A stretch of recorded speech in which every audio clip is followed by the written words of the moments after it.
कांग्रेस छोड़कर अपनी पार्टी बनाने वाले दिग्गज नेता गुलाम नबी आजाद को एक बार फिर से झटका लगा है। 7 अगस्त को गुलाम नबी आजाद की डेमोक्रेटिक प्रोग्रेसिव आजाद पार्टी यानी डीपीएपी ने के 21 नेता फिर से कांग्रेस में वापसी कर ली है।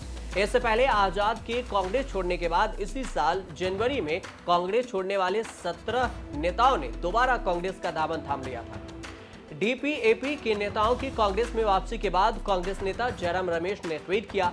कांग्रेस महासचिव जयराम रमेश ने गुलाम नबी आजाद पर निशाना साधा और जयराम रमेश ने ट्वीट करते हुए लिखा कि डीएपी यानी डिसअपियरिंग आजाद पार्टी तंज की बात करते हुए उन्होंने ये नाम अपने मन से दिया कि 21 नेता फिर से कांग्रेस में वापस हो गए हैं, जिनमें गुलाम नबी आजाद की ओर से मेरे खिलाफ मानहानि का केस करने वाला एक नेता भी शामिल है।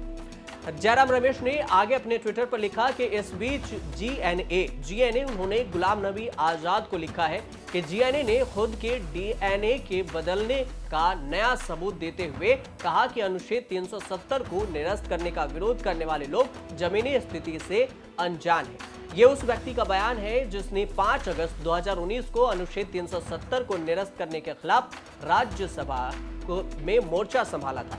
कांग्रेस नेता ने कटाक्ष करते हुए यह भी कहा कि मेरा मानना है कि संसद सदस्य का कार्यकाल खत्म होने के बाद गुलाम नबी आजाद को नई दिल्ली में विशाल बंगले में रहने की मियाद बढ़ाए जाने के उचित ठहराए जाने की जरूरत है।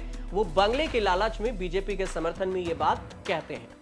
कुल मिलाकर देखें तो 7 अगस्त कांग्रेस के लिए काफी अच्छा रहा। एक तरफ राहुल गांधी की लोकसभा में एंट्री हुई तो दूसरी तरफ एक और कांग्रेस के नेता रजनी पाटिल की भी वापसी हो गई, उनकी सदस्यता भी बहाल कर दी गई।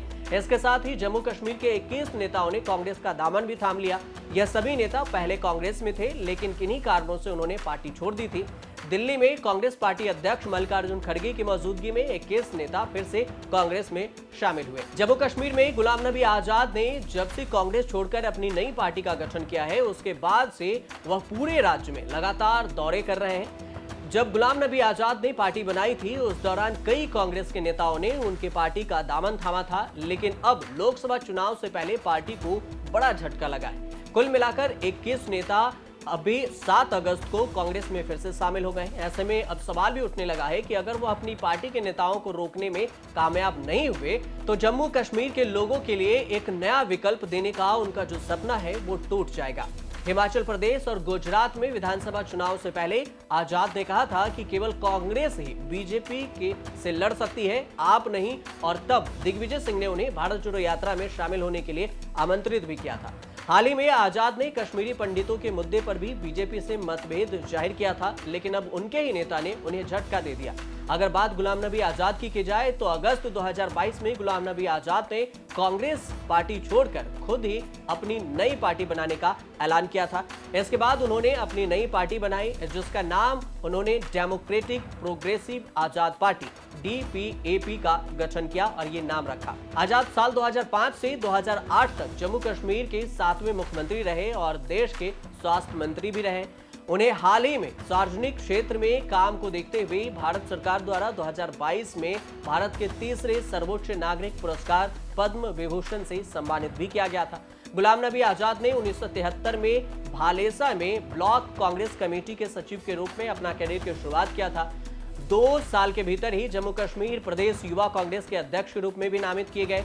1980 में वह अखिल भारतीय कांग्रेस युवा के अध्यक्ष बने। इसके साथ ही 1980 में ही महाराष्ट्र के वासीम लोकसभा क्षेत्र से सांसद भी बने। 1982 में इंदिरा सरकार में उन्हें कानून, न्याय और कंपनी मामलों के मंत्रालय के प्रभारी और उप मंत्री भी बनाया गया था। आजाद 1984 में भी सांसद चुने गए। 1990 से 1996 के बीच में महाराष्ट्र से राज्यसभा सांसद रहे। पीवी नरसिम्हा सरकार में उन्हें संसदीय मामलों और नागरिक उड्डयन मंत्रालयों में काम भी मिला। गुलाम नबी को 1996 से लेकर 2008 तक जम्मू कश्मीर के राज्यसभा के लिए भी भेजा गया था। उन्होंने 29 अप्रैल 2006 को राज्यसभा से इस्तीफा दे दिया। 2 नवंबर 2005 को जम्मू कश्मीर के मुख्यमंत्री बने और डॉक्टर मनमोहन सिंह के नेतृत्व में दूसरी यूपीए सरकार के दौरान गुलाम नबी को स्वास्थ्य मंत्री भी बनाया गया। लेकिन इन दिनों कांग्रेस से अलग होकर कभी उनके सपोर्ट में तो कभी उनके खिलाफ बयान देते हैं और इस बीच उनके ही पार्टी के 17 नेता पहले जनवरी 2023 में और अब 21 नेता ने पार्टी छोड़ दिया और फिर से कांग्रेस में वापसी कर ली। अब देखते रहिए न्यूज तक।